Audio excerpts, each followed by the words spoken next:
استخبارات لك عشان مكان انا استخبارات. شريكي قال له فرق قرابه حرس جمهوري بيخاف اكثر من كلمه استخبارات. هاي جديده، هاي جديده.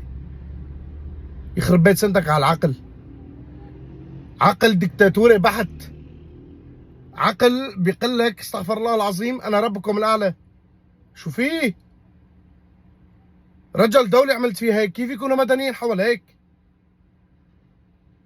هي العقول النتنة ما خلصنا منها؟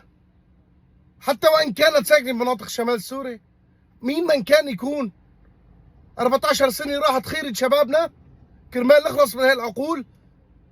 لك من وين تطلعوا انتو؟ وقف قدامك مثل الجبل، لك ولا خوفت كندرته.